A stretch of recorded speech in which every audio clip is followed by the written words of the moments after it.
entre movimientos sociales y diferentes procesos de los que hablará ahorita el profesor Arocha,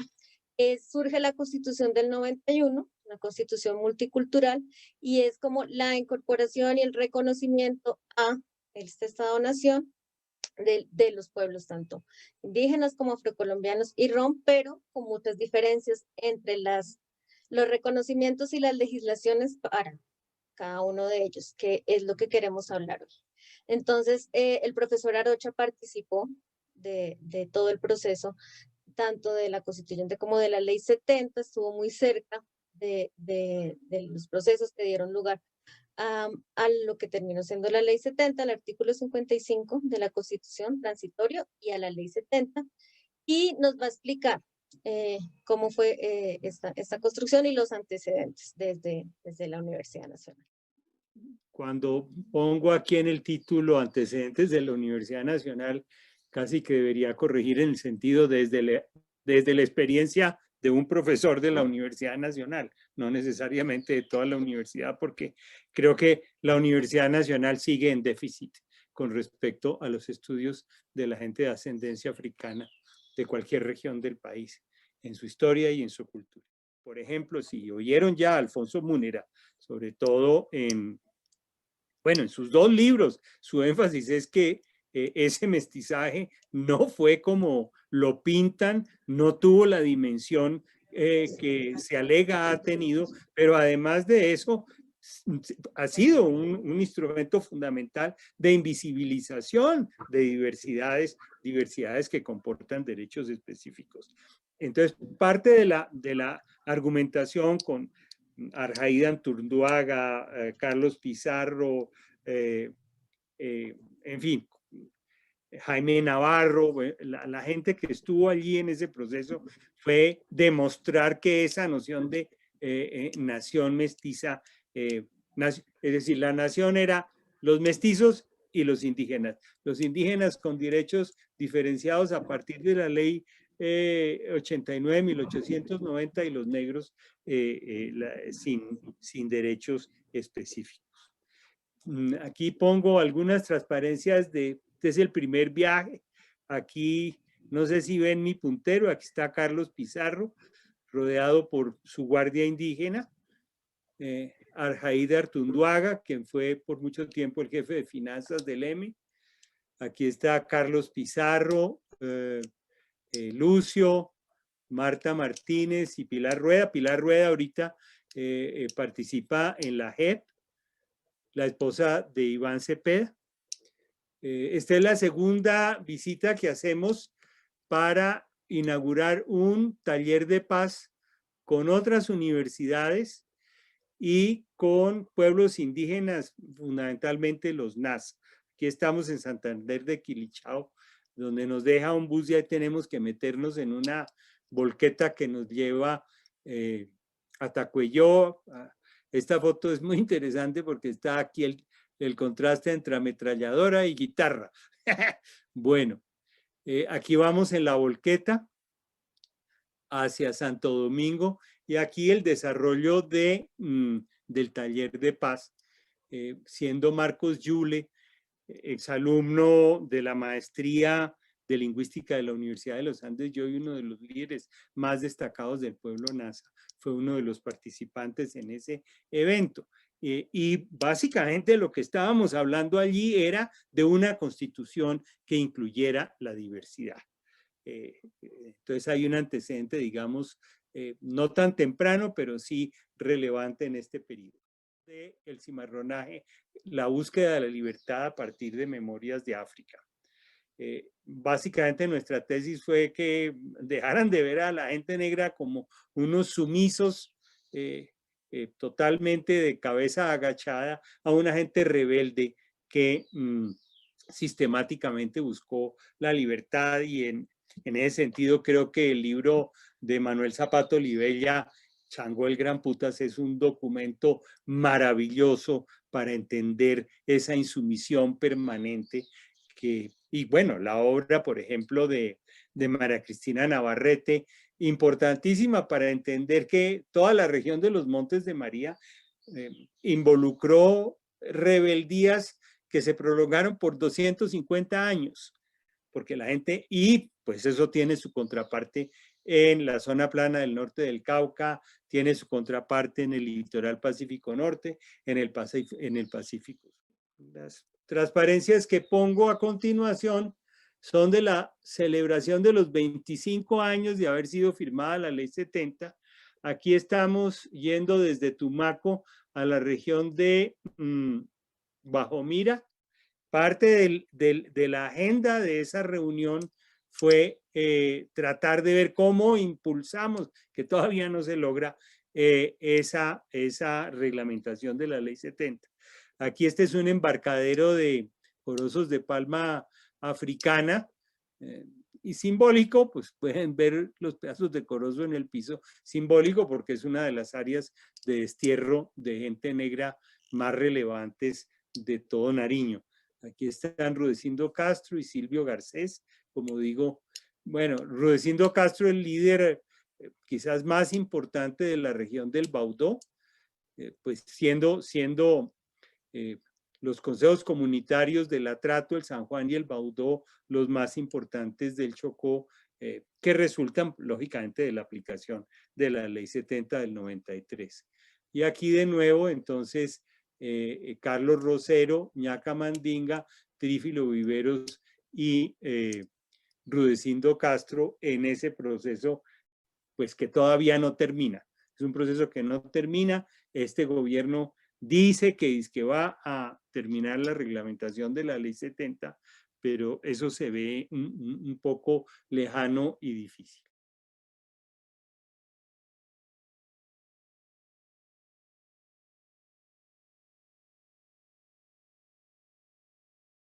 Entonces voy a hablar sobre la población afrourbana y el multiculturalismo. Entonces, teníamos que, pues retomando un poco lo que estaba hablando el profesor Arocha, se reconoce en la Ley 70 a los afrocolombianos, las comunidades negras, como ciudadanos con todos los derechos, y hay varios de estos reconocimientos: los territorios colectivos, 2 representantes a la Cámara, la protección de la identidad cultural, la promoción del desarrollo económico y social, la cátedra de historia afro en los colegios y becas. Ahí una de las cosas que más se ha señalado es que entre más se tituló, en los momentos en que mayor títulos colectivos se reconocieron en el Pacífico, fue cuando más se desplazó, en la década de los 90, principios de los 2000. Y otra de estas paradojas de los reconocimientos es que aunque los territorios colectivos se han reconocido mayormente en población, para la población rural, la mayoría, según los censos, de quienes se reconocen como afrocolombianos o pertenecientes a comunidades negras están en las ciudades. Entonces, aquí tenemos 2 ejemplos de 2 censos, el del 2005 y el del 2018, aunque digamos que con todas las críticas que se le han hecho al del 2018, pero para el del 2005 el 10% de la población nacional se reconocía como perteneciente a comunidades afrocolombianas, negras, raizales o palenqueras, y de ese 10%, el 72% habitaba en zonas urbanas. Y en el del 2018, que hubo como un descenso en esa cifra por la metodología utilizada, pues de ese 6% de los quienes se reconocían, el 66.7% estaba en zonas urbanas. Entonces, como vemos, mucho de las personas que se reconocen como afrocolombianos están en las ciudades. Sin embargo, hasta donde se ha reglamentado la Ley 70, es para zonas fluviales y sobre todo para el Pacífico. Sin embargo, y es uno de los puntos que a mí me parece que es importante que abordemos en la cátedra, las poblaciones negras en las ciudades sí, digamos, manifiestan ser víctimas cotidianas constantes del racismo. Y por otra parte, dentro de los logros que se han tenido está digamos que el territorio colectivo de La Boquilla, que era de los primeros que se hacía en un territorio justamente urbano. Entonces, fíjense que hay un territorio colectivo que es de los que se reconoce para el Pacífico fluvial en su mayor parte, reconocido en una ciudad y en el Caribe. Eso fue cuando Obama visitó La Boquilla, que visitó Cartagena en el 2012 y esto fue como la concesión del título. Pero fíjense que pues el año pasado el Tribunal Administrativo de Bolívar anuló ese título colectivo, ¿sí? Entonces, bien, el argumento principal es que justamente las tierras no podían adjudicarse por pertenecer a una zona urbana. La Boquilla, para quienes no conocen en Cartagena, pues está en una zona de crecimiento turístico de interés de muchos complejos hoteleros, en sitios donde las playas incluso se quieren privatizar. Entonces, ahí, digamos que lo que se cita es que los criterios que están en la ley para reconocer la propiedad colectiva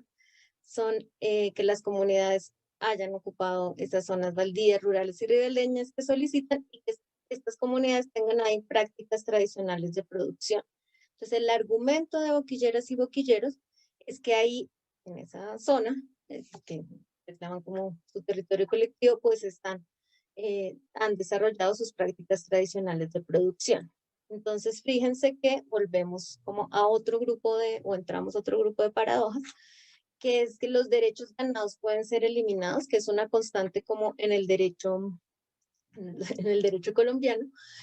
pero no están garantizados que porque ya se reconocieron los territorios colectivos se pueda permanecer en ellos, como es el caso pues, de los desplazamientos y despojos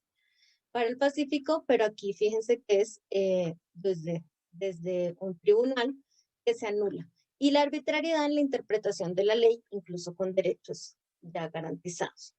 Para este caso que sigue, pues hay una impugnación que todavía no ha terminado el proceso del fallo del tribunal y la alcaldía, digamos, de Cartagena y la Agencia Nacional de Tierras han hasta ahora manifestado su apoyo a boquilleros y boquilleras. Entonces, vemos ahí como que dentro de estas paradojas que he estado señalando, las herencias africanas ya se asumen, digamos, dentro de lo que es la nación, ya estamos hablando, digamos, de una nación multicultural, y hay una búsqueda de los sectores urbanos de elementos que puedan asociar con su herencia africana, con la herencia, sí, como a reivindicar sus herencias africanas. Pero pues aunque hay varios grupos que intentan salirse de los estereotipos y hay unas búsquedas por esa representación de lo que se asume es lo africano, los medios de comunicación e incluso en los discursos políticos se vuelve como un poco al estereotipo y entonces es lo africano y lo afrodescendiente o digamos, lo afrocartagenero en este caso, muy asociado con naturaleza, tambores, sensualidad. En la patrimonialización, pues ustedes ven ahí en la lista representativa del patrimonio cultural inmaterial de la humanidad, hay varios, digamos, eventos colombianos que hacen parte. Y en estos espacios vemos nuevamente como hay un reconocimiento de la parte que puede ser o indígena o de herencia africana y que se exalta, pero también al mismo tiempo en esa patrimonialización se vuelve a caer como en un nobún y se exaltan son estas herencias o estos rasgos estéticos y las corporalidades y se reduce un poco mucho de esta herencia que sería africana a los bailes, los cantos y la estética. Finalmente, entonces les quisiera compartir dos fotografías. Esta que ya pues, era parte de la campaña, era una postal de La Respuesta es Colombia, y que dicen qué país puedes disfrutar más de 700 ferias y fiestas cada año. Entonces uno voltea la postal y atrás dice La Respuesta es Colombia. Esta es una de las bailarinas de la comparsa de Cobios que estaba referenciada en una cita del periódico El Universal. Y fíjense entonces otra vez como los rasgos que se exaltan, entonces es una vinculación de lo africano a las herencias africanas al discurso nacional, porque recuerden que esta es una campaña de turismo a nivel nacional, pero que vuelve a caer como en esto de los colores, la sensualidad, las mulatas, y este que es otro ejemplo que a mí me parece muy significativo, ustedes de pronto también lo conocen, pero de esto que estamos hablando, que es un stand que promocionaba Cartagena en una feria del turismo aquí en Bogotá, donde llevaron estatuas humanas. Una era una India Catalina, otra era una palenquera, y una de esas promociones, justo de incorporación de la diversidad, y así lo defendieron quienes lo organizaron, era llevar un esclavizado como para exaltar, una estatua humana disfrazada de esclavizado, para exaltar esa herencia de lo africano en el legado cartagenero. Entonces, para cerrar, es resaltar que ya no estamos frente a la invisibilidad, no es, digamos, el Estado republicano ni los valores solo del catolicismo, el español y un ciudadano blanco mestizo, pero que dentro de estos reconocimientos, digamos, ha habido, o se usa mucho, se cae mucho en la estereotipa de las poblaciones afrodescendientes y que hay como muchas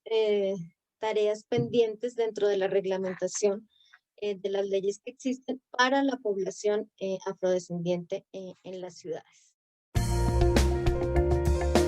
Universidad Nacional de Colombia, proyecto cultural, científico y colectivo de Nación.